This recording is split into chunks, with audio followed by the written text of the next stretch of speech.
Selamat pagi, Ibu dan teman-teman. Terima kasih untuk waktu dan kesempatannya yang diberikan kepada kami, kelompok 2, untuk mempresentasikan hasil kerja kami tentang pengalihan aset berupa penjualan, penyertaan modal, dan hibah. Tetapi sebelum itu, perkenalkan nama anggota-anggota kelompok kami. Yang pertama, ada Benike Pera. Yang kedua, ada Prilly Rupilu.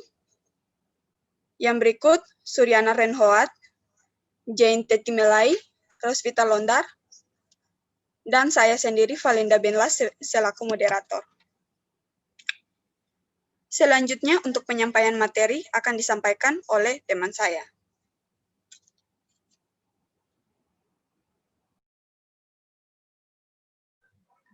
Baik, terima kasih teman-teman. Di sini materi yang akan kita bahas mengenai pengalihan aset.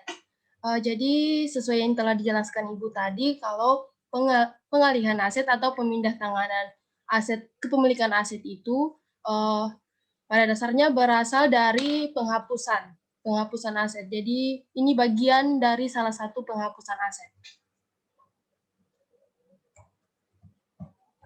Berikutnya ada dasar hukum.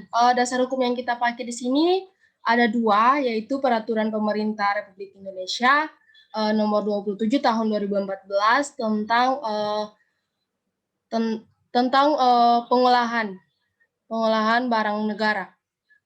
Dan yang kedua yaitu Peraturan Menteri Keuangan Republik Indonesia nomor 191 tahun 2011 tentang mekanisme pengolahan hibah. Berikutnya yaitu macam-macam dari pengalihan aset. Pengalihan aset sendiri terdiri dari penjualan, penyertaan modal, hibah, dan tukar menukar.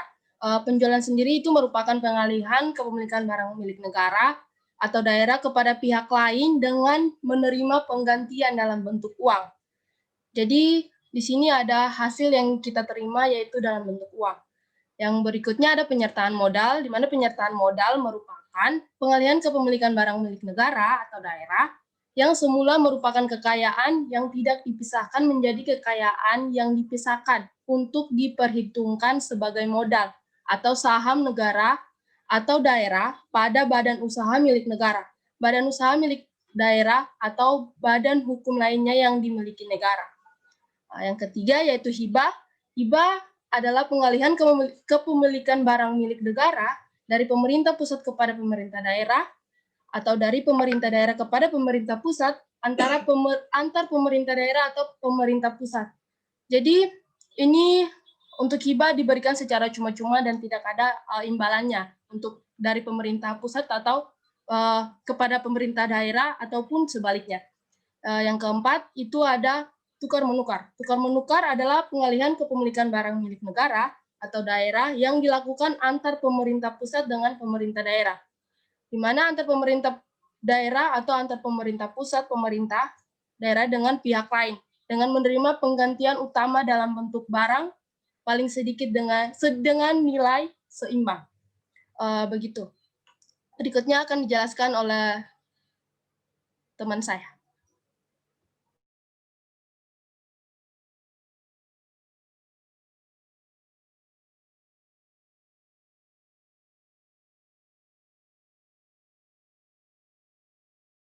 Baik, terima kasih. Untuk penjualan sendiri ini, penjualan barang milik negara atau daerah dilaksanakan dengan menggunakan pertimbangan yaitu untuk optimalisasi penggunaan dan pemanfaatan barang milik negara atau daerah. Jadi untuk optimalisasi pengolahan barang milik negara ini, maka mereka menjual barang milik negara tersebut untuk dilihat dari yang bertujuan untuk mengoptimalkan potensi fisik, nilai, jumlah, volume, dan nilai ekonomis yang dimiliki oleh aset tersebut.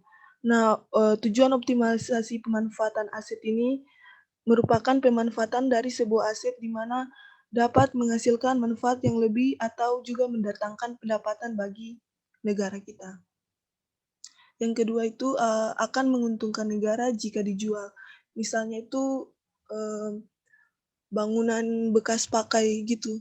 Apabila misalnya kayak ada kantor baru, terus kantor lamanya itu mendingan dijual aja daripada nggak digunakan gitu kan, mendingan dijual aja, terus hasil dari pendapatan penjualan itu bisa dimasukkan ke kas negara untuk digunakan untuk keperluan tertentu. Yang kedua itu penjualan barang milik negara atau daerah dilakukan dengan cara lelang, kecuali dalam hal tertentu yang mengharuskan untuk dijual langsung tanpa pelelangan. Untuk pengecualian itu, misalnya itu barang milik negara atau daerah yang bersifat khusus. Ada juga barang milik negara lainnya yang ditetapkan lebih lanjut oleh pengelola barang atau barang milik negara barang milik daerah lainnya yang ditetapkan lebih lanjut oleh gubernur, bupati atau wali kota daerah tersebut. Untuk penjualan barang milik negara atau daerah dilaksanakan oleh yang pertama itu pengelola barang untuk BMN yang berada pada pengelola barang. Yang kedua, pengguna barang untuk BMN yang berada pada pengguna barang. Kemudian yang ketiga, pengelola barang setelah mendapat persetujuan gubernur atau bupati atau wali kota untuk barang milik daerah. Jadi yang boleh melaksanakan penjualan ini itu yang berhak itu cuma pengelola barang, pengguna barang, serta pengelola barang setelah mendapatkan persetujuan dari gubernur atau wali kota itu untuk barang milik daerah. Oke, slide berikutnya, tolong. Nah, ini merupakan tata cara penjualan aset. Yang pertama itu kuasa pengguna barang mengajukan usul penjualan barang milik negara kepada pengguna barang untuk diteliti dan dikaji. Setelah itu, pengguna barang mengajukan usul penjualan barang milik negara kepada pengelola barang disertai pertimbangan aspek teknis, ekonomis, dan yuridis.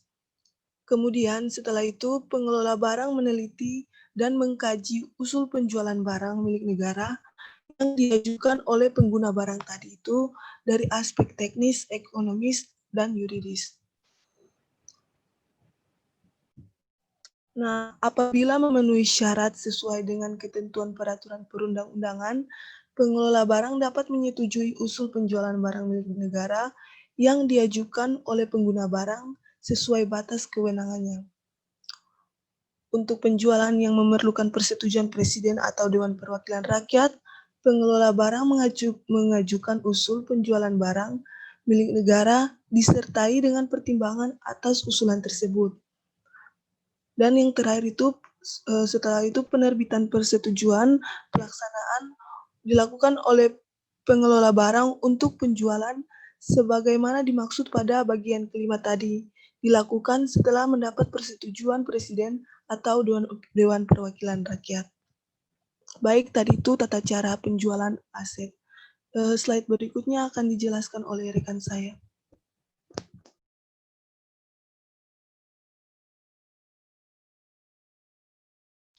Baik, terima kasih. Yang berikutnya ada penyertaan modal. Nah, untuk penyertaan modal sendiri ini dapat dilakukan dengan beberapa pertimbangan.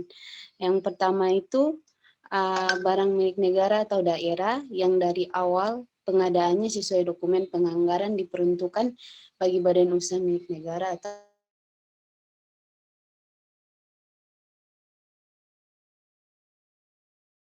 pemerintah. Kemudian yang kedua, barang milik negara atau daerah ini lebih optimal apabila dikelola oleh badan usaha milik negara atau daerah atau badan hukum lainnya yang dimiliki negara, baik yang sudah ada maupun yang akan dibentuk. Kemudian penyertaan modal pemerintah pusat atau daerah atas barang milik negara atau daerah dapat berupa yang pertama ada tanah atau bangunan yang diserahkan kepada pengelola barang untuk barang milik negara atau milik daerah. Kemudian yang kedua, tanah atau bangunan pada pengguna barang.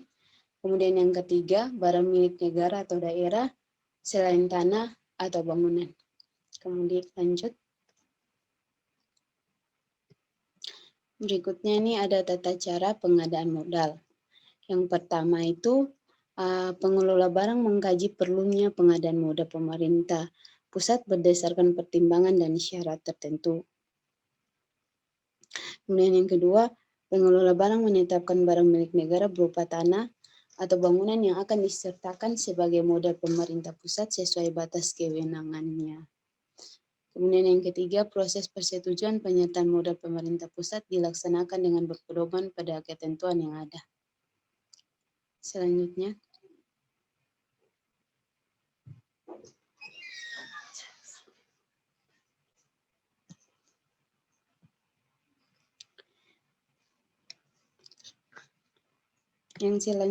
yang keempat yaitu pengelola barang menyiapkan rancangan peraturan pemerintah tentang penyertaan modal pemerintah pusat dengan melibatkan instansi terkait. Yang kelima, pengelola barang menyampaikan rancangan peraturan pemerintah kepada Presiden untuk ditetapkan. Kemudian yang terakhir, pengelola barang melakukan serah terima barang kepada badan usaha milik negara atau daerah atau badan hukum lainnya yang dimiliki negara yang dituangkan dalam berita acara serah terima barang setelah peraturan pemerintah ditetapkan. Selanjutnya akan dijelaskan oleh teman saya. Terima kasih. Yang berikutnya, hibah. Dalam proses pemberian secara cuma-cuma atau hibah terhadap barang milik negara atau daerah dapat dilakukan jika memenuhi beberapa poin berikut. Yang pertama yaitu hibah sebagaimana dimaksud harus memenuhi syarat. Yang pertama, bukan merupakan barang rahasia negara. Jadi barang rahasia negara ini merupakan benda atau barang rahasia negara yang berbentuk benda bergerak atau tidak bergerak yang memiliki nilai rahasia seperti surat, berita, dan keterangan rahasia. Misalkan rahasia pertahanan dan keamanan negara. Objek dari rahasia negara seperti gambar, gambar potret, gambar lukisan atau gambar tangan. Kemudian pengukuran, penulisan keterangan atau petunjuk yang bersangkutan dengan pertahanan negara. Kemudian seperti logo, sandi, dan password. Kemudian berikutnya adalah bukan merupakan barang yang menguasai hajat hidup orang banyak. Nah, ini merupakan barang kebutuhan di mana akan dibutuhkan oleh orang banyak atau suatu hal yang menjadi kebutuhan banyak orang. Misalkan kebutuhan primer manusia yang mencakup sandang, pangan, papan, atau bahkan termasuk pula bahan bakar. Sandang seperti pakaian dan merupakan kebutuhan manusia yang merupakan pakaian yang digunakan untuk menutupi dan melindungi tubuh kita dari panas dan kedinginan. Kemudian pangan itu berupa makanan dan papan merupakan tempat tinggal. Dan kekayaan lainnya seperti migas, air, dan transportasi umum. Kemudian yang berikutnya tidak diperlukan dalam penyelenggaraan tugas dan fungsi dan penyelenggaraan pemerintah negara atau daerah. Kemudian yang berikutnya yaitu barang yang dihibahkan berupa tanah dan atau bangunan. Yang pertama yaitu yang berada pada pengelola barang untuk barang milik negara. Yang kedua yang telah diserahkan kepada gubernur atau bupati, wali kota untuk barang milik negara. Barang yang dihibahkan juga berupa tanah dan atau bangunan yang berada pada pengguna barang dan selain tanah atau bangunan yang masih layak digunakan.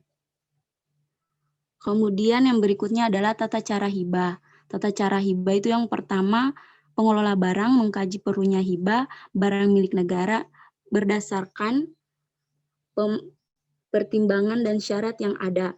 Yang kedua adalah apabila memenuhi syarat sesuai dengan ketentuan peraturan perundang-undangan, pengelola barang menetapkan barang milik negara berupa tanah dan atau bangunan yang akan dihibahkan sesuai batas kewenangannya.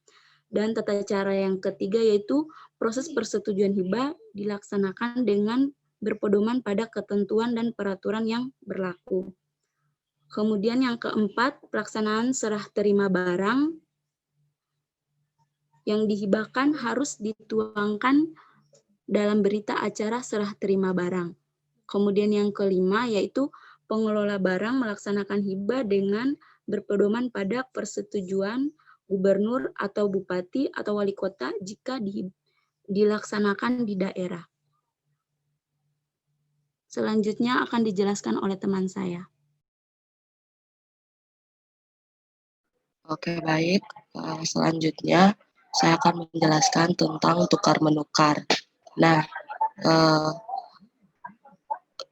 untuk yang pertama, tukar-menukar dapat dilakukan dengan beberapa pertimbangan, yaitu yang pertama, untuk memenuhi kebutuhan operasional penyelenggaraan pemerintahan. Yang kedua, untuk mengoptimalisasi barang milik negara atau daerah. Yang ketiga, tidak tersedianya dana APBN dan APBD. Yang berikut, tukar-menukar barang milik negara atau daerah dapat dilakukan dengan pihak mana saja. Jadi yang pertama itu pihak pemerintah daerah, yang kedua badan hukum milik negara atau daerah, dan badan hukum lainnya yang dimiliki negara. Yang ketiga dengan swasta, yang berikut pemerintah negara lain. Oke, yang selanjutnya tukar menukar barang milik negara atau daerah dapat berupa apa saja. Jadi yang pertama itu dapat berupa tanah dan atau bangunan yang telah diserahkan kepada pengelola barang untuk barang milik negara, dan gubernur, bupati, wali kota itu untuk barang milik daerah. Selanjutnya dapat berupa tanah dan atau bangunan pada pengguna barang milik negara atau daerah. Dan yang berikut dapat berupa selain tanah dan atau bangunan. Selanjutnya, tukar-menukar hanya dapat dilaksanakan, yang pertama itu oleh pengelola barang untuk barang milik negara, dan yang kedua pengelola barang setelah mendapat persetujuan gubernur, bupati untuk barang milik daerah. Selanjutnya adalah tata cara tukar-menukar. Yang pertama, pengguna barang mengajukan usul tukar-menukar barang milik negara kepada pengelola barang disertai dengan pertimbangan, kelengkapan data, dan hasil pengkajian tim intern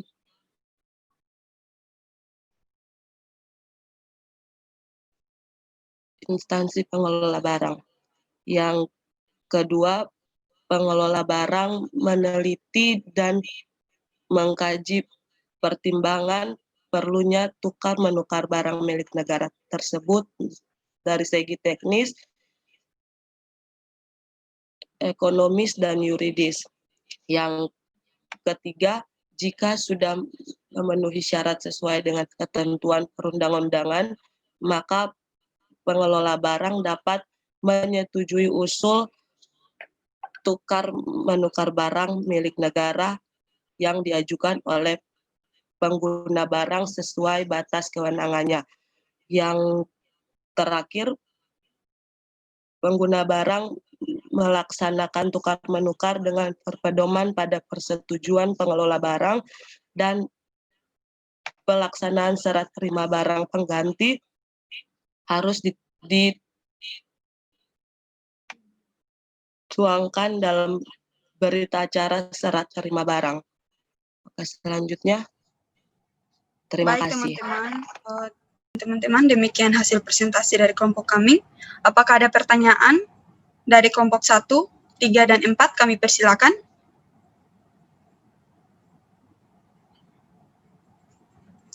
Kelompok 1.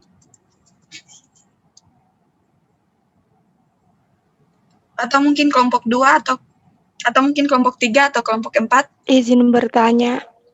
Baik, dengan saudara siapa? Dari kelompok berapa? Perkenalkan, nama saya Siti Alfauja dari kelompok 1, izin bertanya.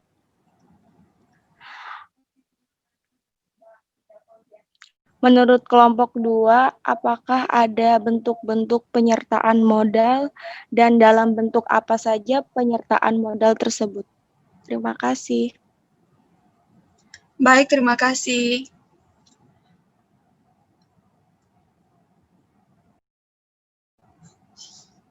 Mungkin dari teman-teman ada yang mau menjawab?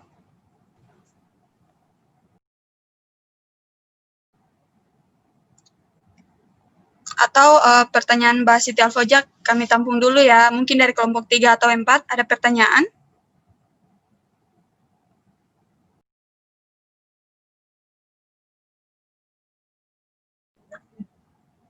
Teman-teman kelompok 3.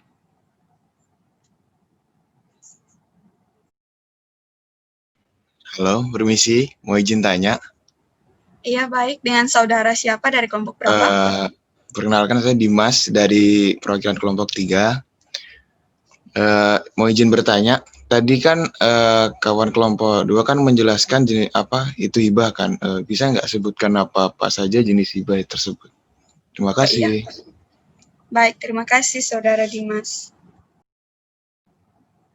Mungkin dari teman-teman ada yang mau menjawab pertanyaan dari saudara Siti Alfoja dulu?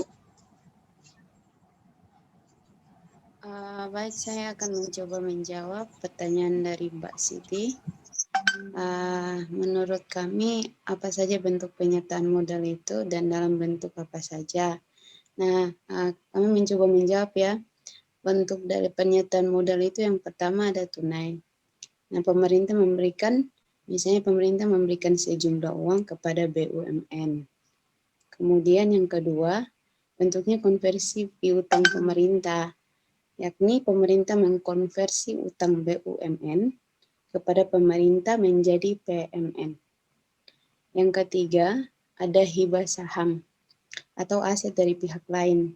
Nah, ini merupakan pemerintah mendapat hibah saham atau aset tersebut dari pihak lain untuk mendirikan BUMN baru atau perpindahan kepemilikan perusahaan dari pihak ketiga menjadi milik pemerintah. Mungkin selanjutnya ditambahkan oleh teman saya, Ana, terkait jawaban dari pertanyaan dari Mbak Siti ini. Saya persilakan.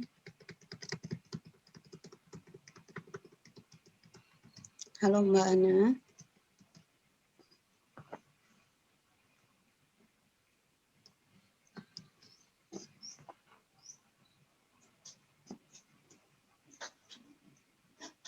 Atau Mbak Nike yang mau tambahkan dari pertanyaannya Mbak Oja, saya persilakan.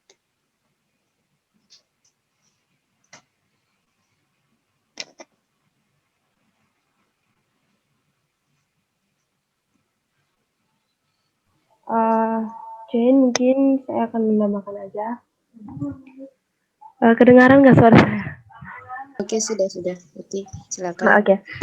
Jadi, apa saja bentuk-bentuk penyertaan modal ya? Pertanyaan dari Oja, kelompok 1. Jadi, penyertaan modal, bentuk-bentuk penyertaan modal itu sesuai dengan yang telah dijelaskan Saudara Jane, yaitu yang pertama ada tunai, terus konversi piutang pemerintah, dan juga ada hibah saham atau aset pihak lain dan perpindahan kepemilikan perusahaan dari pihak ketiga menjadi milik pemerintah. Jadi tunai itu pemerintah memberikan sejumlah uang kepada BUMN secara tunai untuk modal dalam usahanya. Seperti yang kita tahu bahwa BUMN adalah badan usaha milik negara, jadi dari pemerintah memberikan modal untuk mengembangkan usaha yang BUMN lakukan. Berikutnya itu konversi piutang pemerintah. di mana pemerintah mengkonversikan utang BUMN kepada pemerintah menjadi PMN. Dan hibah atau saham dari pihak aset dari pihak lain, di mana pemerintah mendapat hibah atau saham dari pihak lain untuk mendirikan BUMN baru, di mana jadi pemerintah itu diberikan dana atau modal secara cuma-cuma, misalnya ada ya dari negara lain yang memberikan modal secara cuma-cuma kepada Indonesia untuk membangun badan usaha milik negara yang lainnya lagi selain contohnya seperti Pertamina. Tapi kalau misalnya ada modal baru yang diberikan dari pemerintah negara lain untuk kita membangun badan usaha lain, misalnya begitu. Yang berikutnya itu perpindahan kepemilikan perusahaan dari pihak ketiga menjadi milik pemerintah. Jadi dari perusahaan ketiga ini misalnya ada kerjasama mungkin dari pemerintah dengan pemerintah Indonesia dengan pemerintah negara lain, di mana kepemilikannya dijadikan menjadi milik pemerintah Indonesia. Jadi secara cuma-cuma diberikan kepada Indonesia juga perusahaan yang awalnya merupakan kerjasama antara pemerintah Indonesia dengan pemerintah negara lain. Mungkin begitu. Baik, Saudara Siti Alfoja, apakah puas dengan jawaban yang kami berikan? Terima kasih atas jawabannya, sudah cukup puas. Baik, sama-sama. Untuk pertanyaan kedua, mungkin teman-teman ada yang mau menjawab pertanyaan dari Saudara Dimas?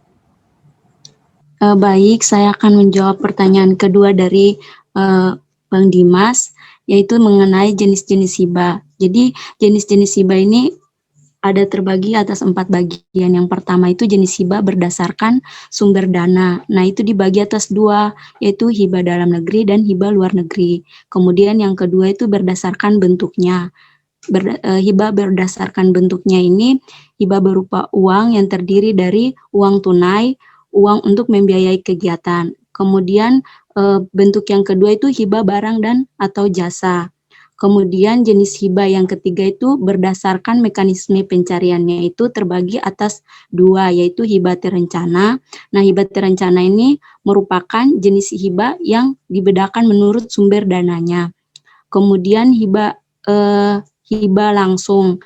Hibah langsung ini merupakan hibah penerimaan hibah yang diterima langsung oleh kementerian dan atau kelembagaan dan atau pencarian lainnya yang dilaksanakan tidak melalui KPPN yang pengesahannya dilakukan oleh badan usaha barang yang dikuasai oleh badan usaha milik negara. Kemudian yang terakhir yaitu hibah dalam negeri dan luar negeri.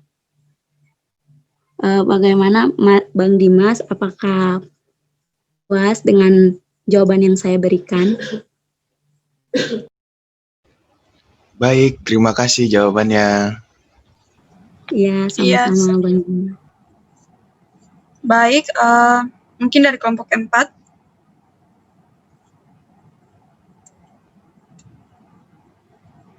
Kalau tidak ada lagi, mungkin dari Ibu ada saran atau tanggapan, saya persilakan. Terima kasih ya atas paparan yang disampaikan oleh kelompok 2 ya. Minta tolong untuk tema-temanya coba di share lagi tema.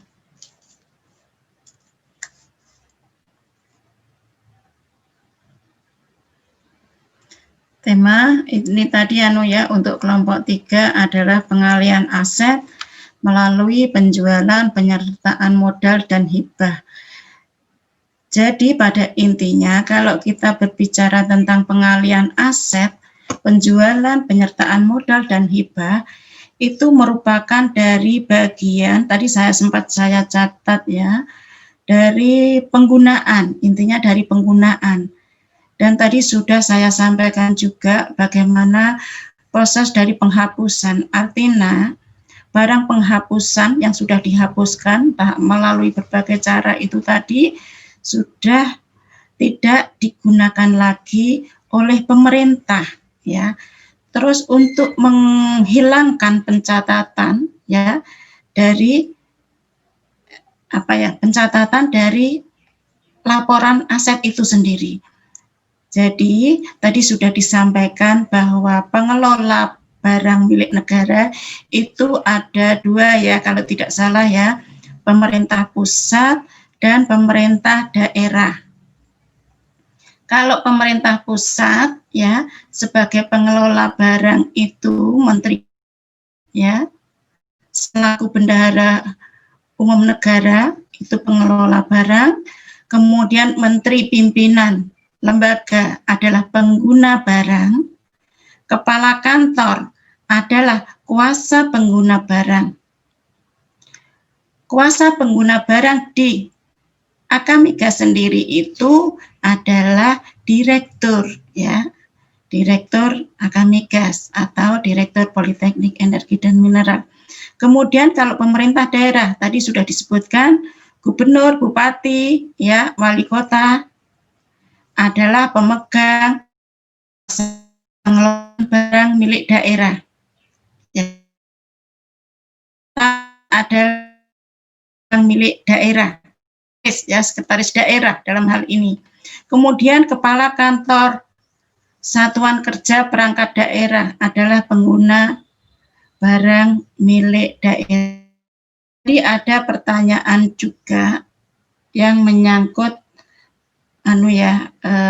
jenis apa tadi, ya, jenis penyertaan modal. Tadi bagus sekali sudah disampaikan oleh kelompok jenis. Saya sempat ceng, ya, jadi ada kasus-kasus bagaimana hibah. Contoh misalkan di contoh hibah seperti ini, ya, seperti aset, misalkan aset negara berupa itu di harian itu, ya, bisa kalian baca di ternyata aset negara mencapai 37 triliun dari bisnis batubara. Nah, ini adalah contoh hibah. Cipta Karya menyerahkan atau hibah BMN itu juga bisa, ya. Jadi perolehan yang sah itu perlu dicari, peroleh dari hibah atau sumbangan atau yang sejenis, ya, untuk perolehan. Kemudian barang yang diperoleh sebagai pelaksanaan dan perjanjian atau kontrak yang diperoleh berdasarkan ketentuan undang-undang atau barang yang diperoleh berdasarkan putusan pengadilan yang telah memperoleh kekuatan hukum tetap, ya. Seperti yang pernah kalian tanyakan kemarin, Bu, apakah hasil korupsi itu bisa merupakan aset tetap? Bisa merupakan barang milik negara? Kenapa tidak? Walaupun tidak melalui mekanisme, ya, seperti pengadaan aset itu bisa dilakukan, tetapi dengan catatan ini tadi, ya, memperoleh hukum tetap, ya, kekuatan hukum tetap. Nah, coba saya ingin di slide, coba dilanjut di slide berikutnya. Contoh-contoh tadi yang ada 4 poin tadi, dasar hukumnya. Nah, ini, ya, tadi sudah terlihat, di sini sudah terlihat. Jadi ini, ya, di sini bisa dikatakan bahwa ini adalah penggunaan, ya, penggunaannya, ya, penggunaannya. Jadi penggunaan itu sesuai, tentunya sesuai dengan ini, ya, tupoksi atau berlebih. Misalkan di Akamigas itu punya bergedung atau yang tidak dipakai, itu bisa mungkin dimanfaatkan. Meliputi apa saja? Itu seluruh tanah atau bangunan, kemudian sebagian tanah atau bangunan, non tanah atau bangunan, ya. Tuh. Kemudian Dengan cara apa tadi? Misalkan pemindah tanganan, ya, yang non tanah dan bangunan, ya, melalui pemindah tanganan. Pemindah tanganan itu apa? Misalkan mengubah kepemilikan, ya, tidak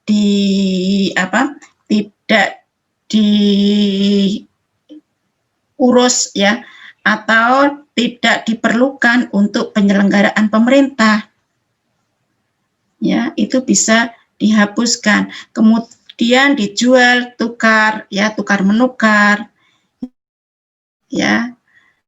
Kemudian untuk pemusnahan itu digunakan atau dimanfaatkan, dipindah tanganan, dan alasan lain itu, ya.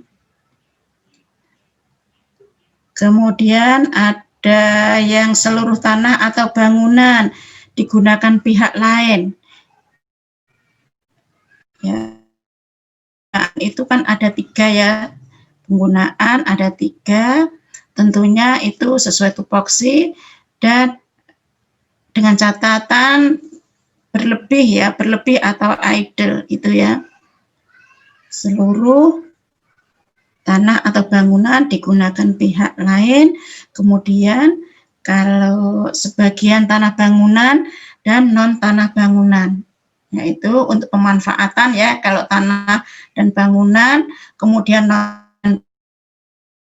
untuk sebagian tanah dan bangunan itu tidak mengumpulkan seperti yang saya sampaikan tadi, dia sewa, ya, pinjam pakai, dan kerjasama pemanfaatan, ada bangun guna serah dan bangun serah guna, ya.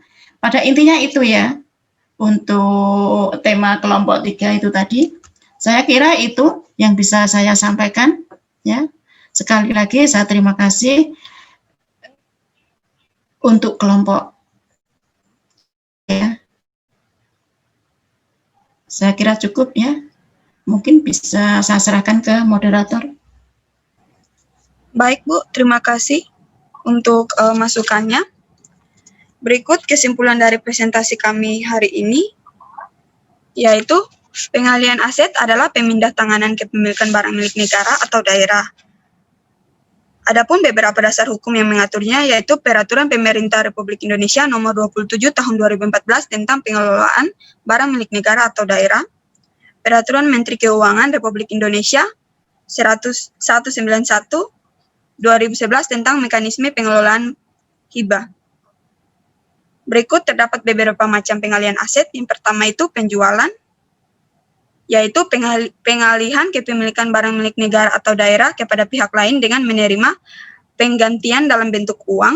Yang kedua, penyertaan modal adalah pengalihan kepemilikan barang milik negara atau daerah yang semula merupakan kekayaan yang tidak dipisahkan menjadi kekayaan yang dipisahkan untuk diperhitungkan sebagai modal atau saham negara atau daerah pada badan usaha milik negara, badan usaha milik daerah, atau badan hukum lainnya yang dimiliki negara. Yang berikut, hibah, yaitu pengalihan kepemilikan barang dari pemerintah pusat kepada pemerintah daerah, dari pemerintah daerah kepada pemerintah pusat, antar pemerintah daerah, atau dari pemerintah pusat atau pemerintah daerah kepada pihak lain tanpa memperoleh penggantian. Dan yang terakhir yaitu tukar menukar, adalah pengalihan kepemilikan barang milik negara atau daerah yang dilakukan antara pemerintah pusat dengan pemerintah daerah, antar pemerintah daerah, atau antara pemerintah pusat atau pemerintah daerah dengan pihak lain, dengan menerima penggantian utama dalam bentuk uang, dalam bentuk barang paling sedikit dengan nilai yang seimbang. Baik, demikian hasil presentasi kami hari ini. Jika ada salah kata, kami mohon maaf. Wassalamualaikum warahmatullahi wabarakatuh.